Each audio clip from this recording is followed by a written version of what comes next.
सुबह की बात है। आसपास रहने वाले एक भाई साहब काम पर जा रहे थे। वे किसी ऐसी जगह नौकरी करते हैं जहां रविवार के स्थान पर किसी और दिन छुट्टी होती है। अतः वे सुबह सुबह जाने की जल्दी में थे। उन्होंने फोन करके ऑटो बुलवा लिया था, जिसके आने में शायद 2-4 मिनट का समय शेष था। उसी समय पतिदेव वॉक पर जाने के लिए तैयार होकर घर से बाहर निकले। दोनों लोगों ने एक दूसरे का अभिवादन किया। फिर वे भाई साहब बोले, यार जरा भाभी जी से कहना कि वे एक बार मेरी मिसेज व बच्चों से मिलाएं। पतिदेव ने पूछा, कुछ हुआ है क्या?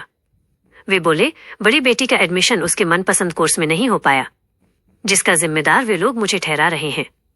मिसेज का कहना है कि कुछ ले देकर मुझे बेटी का एडमिशन करवा देना चाहिए था, जबकि मेरे पूरे प्रयास के बाद भी उसका एडमिशन वहां नहीं हो पाया, क्योंकि न उसके नंबर उतने अच्छे थे और न ही उसने एडमिशन टेस्ट में अच्छा स्कोर किया था।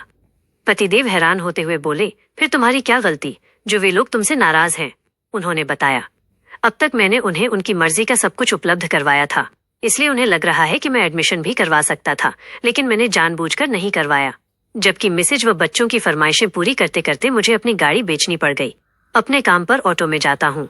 आज तक कितने ही बड़े बड़े लोगों से जानकारी निकालकर इनके मुश्किल से मुश्किल काम निकलवाया, उनकी हर इच्छा पूरी की। इनके कारण कर्जे में डूबा पड़ा हूँ, पर फिर भी इन्हें कोई कद्र नहीं। घर में मुझसे कोई बात ही नहीं कर रहा और घर का माहौल भी ऐसा बनाया हुआ है जैसे किसी बात का मातम मना रहे हूँ।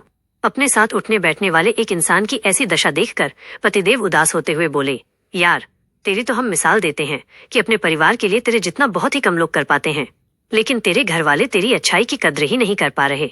ये बहुत बुरा है। तब तक उनकी ऑटो आ गई और वे ऑटो में बैठकर जाते जाते भी पतिदेव को याद दिलाकर गए, भाभी जी को एक बार मेरी मिसेज से मिलने जरूर भेज देना।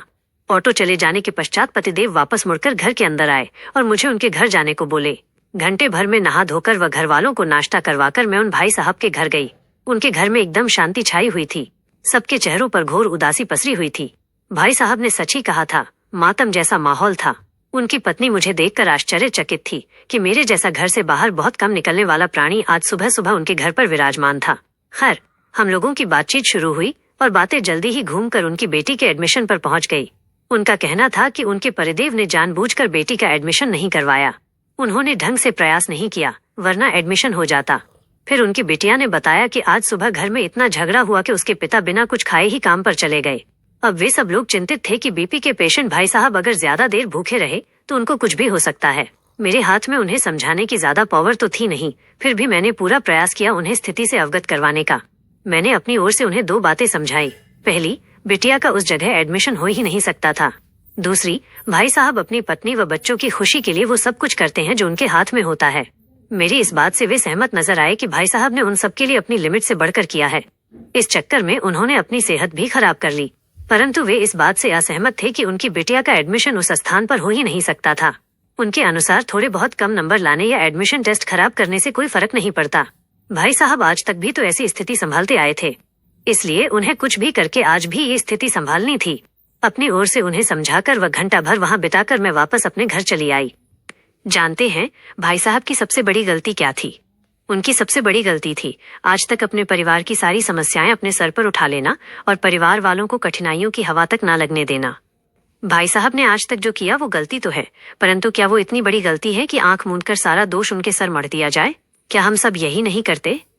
अधिकतर मनुष्यों का यही प्रयास रहता है कि वे अपने परिवार को सारी सुविधाएं उपलब्ध करवाएं, उन पर दुखों की छाया तक न पड़ने दे। सच बात तो यह है कि भाई साहब ने कोई अनोखा काम नहीं किया था जिसकी उन्हें ऐसी सजा दी जाए। घर को स्वर्ग या नर्क बनाना घर वालों के हाथ में होता है। घर का जो भी सदस्य घर के लिए बढ़ चढ़कर प्रयास करता है उसको आदर सम्मान मिलना चाहिए, न कि उसके प्रयासों को उसका कर्तव्य मानकर एक भी प्रयास असफल होने पर उसे दोषी ठहरा दिया जाए। घर पर जान छिड़कने वाला सदस्य घर वालों की इच्छाएं पूरी करते करते अक्सर ढेरों बीमारियां मोल ले लेता है। अधिकतर वाकयों में बीमारियों के चलते वह शीघ्र ही संसार से विदा भी हो जाता है।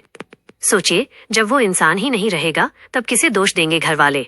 इसलिए इंसान के होते हुए ही उसका सम्मान कीजिए, उस पर विश्वास कीजिए, ताकि वो भी प्रसन्नता पूर्वक जीवनयापन कर सके और घर का माहौल भी हंसता खिलखिलाता बना रहे।